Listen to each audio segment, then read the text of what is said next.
Hello बच्चों, कैसे हो आप लोग। हम लोग लेंस से संबंधित चीजों को आज देखेंगे। हम लोगों ने पिछला वीडियो में दर्पण से संबंधित चीजों को देखा था और याद कीजिए कि दर्पण का किरण आरेख बनाए थे, दर्पण का किरण आरेख बनाए थे।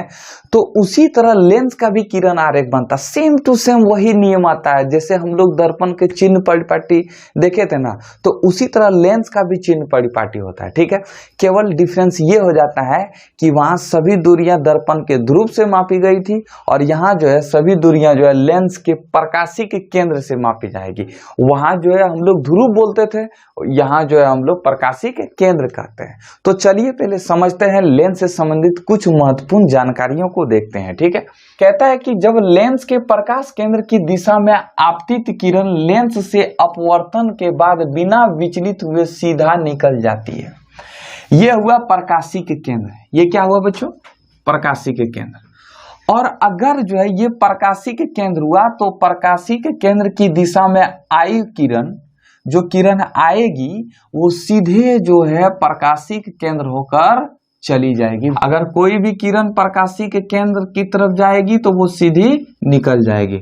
आई मेरी बात समझ में? दूसरा है कि उत्तल लेंस में मुख्य अक्ष के समांतर आने वाली किरण अपवर्तन के बाद फोकस से होकर गुजरती है। अब देखिए, एनी टाइम जो है वस्तु को किधर रखना है? वस्तु को हमेशा बाईं ओर रखना है। किधर रखना है? बाईं ओर। हम आपको दर्पण में भी बताए थे कि नहीं? तो इधर वस्तु को एनी टाइम किधर रखना है? बाईं ओर रखना है। तो अगर उत्तल लेंस के मुख्य अक्ष के समांतर, अगर उत्तल लेंस के मुख्य अक्ष के समांतर अगर कोई किरण आती है तो वह अपवर्तन के बाद फोकस से होकर गुजरती है। वह अपवर्तन के बाद किधर से होकर गुजरती है? फोकस से। ये आपका फोकस हो गया। ठीक है, अब देखिए ये अवतल लेंस है। तो अवतल लेंस में क्या होता है कि अवतल लेंस में अगर मुख्य अक्ष के समांतर किरणें आती है तो आने के बाद ये क्या हो जाती है? बिखर जाती है। बिखर जाती है मतलब ये फैल जाती है। और फैलने के बाद यहाँ ये जो है लेंस के इधर जिधर वस्तु रखते हैं उधर प्रतिबिंब बनता हुआ प्रतीत होता है। तो यहाँ हम डॉट लाइन से इसको हम दिखाने की कोशिश करेंगे। ठीक है, उत्तल लेंस में मुख्य अक्ष के समांतर आने वाली किरण अपवर्तन के बाद उत्तल लेंस में फोकस से होकर गुजरेगी। जब अवतल लेंस में फोकस से आती हुई प्रतीत होता, लगता है कि फोकस से आती हुई प्रतीत होता है। क्या फोकस से आता है? नहीं आता है। ये किरणें फैल जाती है। अवतल लेंस में किरणें फैल जाती है, जबकि उत्तल लेंस में किरणें एक जगह आकर किसी या एक बिंदु स्रोत पर आकर मिल जाती है। देखिए, जब कोई किरण, यहाँ फोकस है, तो जब कोई किरण लेंस के फोकस से आती है, जब लेंस के फोकस से आती है, लेंस के फोकस से आती है तो अपवर्तन के बाद लेंस के मुख्य अक्ष के समांतर चली जाती है। लेंस के मुख्य अक्ष के समांतर चली जाती है। अवतल लेंस में फोकस यहाँ हुआ, यहाँ भी फोकस हुआ, तो इसमें ये फोकस पर काम होता है।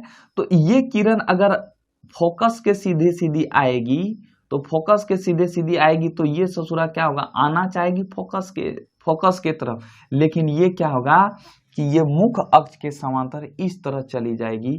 हमको ये याद रखना है कि अगर कोई भी किरण उत्तल लेंस में प्रकाशी के केंद्र पर आती है तो वो सीधे बिना विचलित किए हुए सीधे निकल जाती है, यानी कि बिना इधर उधर किए हुए सीधे निकल जाती है, चाहे उत्तल लेंस रहे चाहे अवतल लेंस रहे। और दूसरा है कि अगर मुख्य अक्ष के समांतर कोई किरण आएगी उत्तल लेंस में फोकस से होकर चली जाएगी और इसमें जो है फोकस से आती हुई प्रतीत होगी। तीसरा है कि जब कोई किरण लेंस के फोकस के दिशा में आती है, जिधर फोकस है उधर से आएगी तो अपवर्तन के बाद लेंस के मुख्य अक्ष के समांतर हो जाएगी। उत्तल लेंस में भी मुख्य अक्ष के समांतर निकल जाएगी और अवतल लेंस में भी मुख्य अक्ष के समांतर निकल जाएगी। आई मेरी बात समझ में? अगर समझे तो इसका स्क्रीनशॉट लीजिए। मेरे प्यारे मित्रों, अब हम लोग किरण आरेख को देखेंगे। याद कीजिए हम लोगों ने उत्तल दर्पण में भी इसी तरह किरण आरेख बनाया था और अवतल दर्पण में भी बनाया था। तो अब हम लोग उत्तल लेंस में बनाएंगे। ठीक है, तो पहला है कि अगर वस्तु अनंत पर रहे, अगर वस्तु कहाँ रहे? अनंत पर रहे। तो अगर वस्तु अनंत पर हो तो इसका प्रतिबिंब कहाँ बनेगा? तो देखिए, सबसे पहले ये आपका क्या हो जाएगा? F1 और ये आपका क्या हो जाएगा? F2। लेकिन एक बात याद रखना है कि इसमें जो यहाँ C जो लिखते थे ना, जैसे दर्पण में जो C लिखते थे, तो यहाँ क्या लिखते हैं 2F2 लिखते हैं। और कैसे लिखते हैं हम आपको बताए हैं। और यहाँ क्या लिखते हैं 2F1।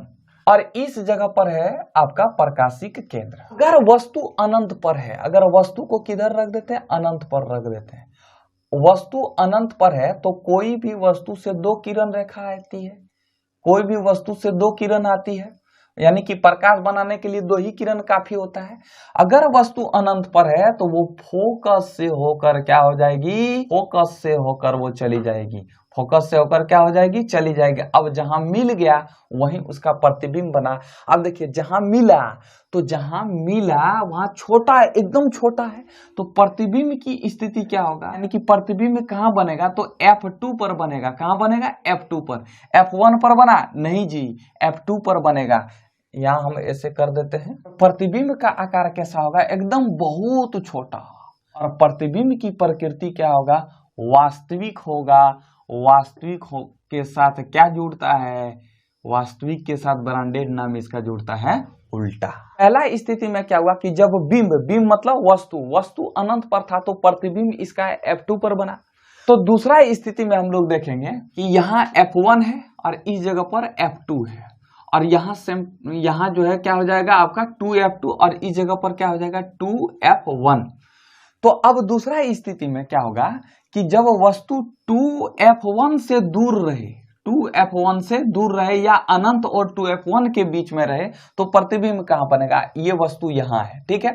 तो वस्तु यहां है, ये आपका प्रकाशिक केंद्र हुआ, तो यहां से जाएगी और फोकस से होकर, एक किरण फोकस से होकर मुड़ेगी और दूसरा किरण जो है आपका प्रकाशिक केंद्र से होकर जाएगी और मिल कहां जाएगी, तो दोनों किरण जो है मिल जाएगी F2 और 2F2 के बीच।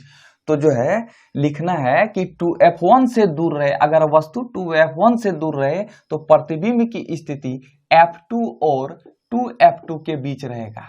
तो प्रतिबिंब का आकार किस तरह है, तो वह प्रतिबिंब का आकार है वस्तु से छोटा है। प्रतिबिंब की प्रकृति कैसा होगा, वास्तविक और उल्टा। वस्तु इधर है और प्रतिबिंब किधर बन रहा है, इधर उल्टा बन रहा है, तो जो उल्टा होता है वो क्या होता है, वास्तविक होता है। आइए मेरी बात समझ में। अब तीसरा स्थिति को देखते हैं। अगर वस्तु 2F1 पर हो, पहले 2F1 से दूर था तो प्रतिबिंब बना F2 और 2F2 के बीच, अब 2F1 पर ही हो, ये 2F1 हुआ, तो 2F1 हुआ तो पहला जो प्रतिबिंब जाएगा फोकस से होकर जाएगा और दूसरा प्रतिबिंब जो है आपका प्रकाशिक केंद्र से होकर जाएगा। जब प्रकाशिक केंद्र से होकर जाएगा तो प्रतिबिंब जो है आपका किस जगह पर बनेगा, आपका प्रतिबिंब जो है 2F2 पर बनेगा और बराबर बनेगा, वस्तु के बराबर बनेगा। तो हम लिखेंगे कि प्रतिबिंब जो है 2F2 पर बनेगा। किस पर बनेगा, 2F2 पर, और बराबर बनेगा, वस्तु के बराबर बनेगा प्रतिबिंब। और किस तरह बनेगा, वास्तविक और उल्टा। देखिए ना, प्रतिबिंब इधर बन रहा है, वस्तु इधर रखे हैं, प्रतिबिंब इधर बन रहा है, तो उल्टा बन रहा है। तो जो उल्टा होता है वो वास्तविक होता है, जो सीधा होता है वो काल्पनिक होता है। ये चीज हम आपको पहले ही बता चुके हैं, ठीक है। चौथा स्थिति में होगा, अगर वस्तु 2F1 और F1 के बीच रहे, तो यहां लिखेंगे कि वस्तु कहां रहे, 2F1 व F1 के बीच, तब प्रतिबिंब कहां बनेगा। तो देखिए पहला किरण जो जाएगा वो ससुरे F2 से होकर जाएगा, समझ में आया। और दूसरा किरण जो जाएगा वो प्रकाशिक केंद्र से होकर जाएगा, तो प्रतिबिंब बनेगा 2F2 से दूर, यहां बनेगा, देखने रहे हैं, ये है A और ये है B, तो प्रतिबिंब यहां बना A' और B', यानी कि ये प्रतिबिंब बन रहा है 2F2 से दूर। तो यहां लिखेंगे 2F2 से दूर। कैसा बन रहा है, वस्तु से बड़ा बन रहा है। किस तरह बन रहा है, उल्टा या सीधा, तो उल्टा बन रहा है, तो जो उल्टा बनेगा वो वास्तविक होगा। अब अगला स्थिति में है कि अगर वस्तु अनंत F1 पर हो, अगर वस्तु कहां हो, F1 पर हो, तो एक प्रतिबिंब यानी कि एक रेखा जो है, ये मान लेते हैं वस्तु A और B, हम किसी में माने नहीं है, आप मान लीजिएगा AB, हम लिख देते हैं A B, आपका प्रतिबिंब इस जगह पर बना, यहाँ हो जाएगा A' B', यहाँ लिख दिए हैं, यहाँ भी हो जाएगा ए डैश बी डैश, ठीक है। अगर प्रतिबिंब आपका F1 पर रहे, अभी कहाँ था 2F1 और F1 के बीच, अब प्रतिबिंब F1 पर रहे, एक किरण जो है आपका F2 से होकर जाएगी और दूसरा किरण जो है प्रकाशिक केंद्र से होकर जाएगी। क्या कहीं मिला? तो कहीं नहीं मिला। तो वस्तु जो है यानी कि वस्तु का जो प्रतिबिंब है अनंत पर बनेगा और अनंत पर बनने के साथ साथ वो बहुत ही बड़ा बनेगा, बहुत ही बड़ा बनेगा। और कैसा बनेगा? वास्तविक और उल्टा बनेगा। अब चलते हैं छठा नंबर। छठा स्थिति में क्या होगा? तो अब दिमाग लगाइए, यहाँ F1 पर था तो अब बोलेगा कि बताओ यहाँ ये प्रकाशिक केंद्र है, प्रकाशिक केंद्र और F1 के बीच में अगर कोई वस्तु रहे तो उसका प्रतिबिंब कहाँ बनेगा? तो देखिए उसका प्रतिबिंब एक जो है, एक किरण कहाँ से होकर जाएगी? F2 से होकर जाएगी और दूसरा किरण जो है वो कहाँ से होकर जाएगी?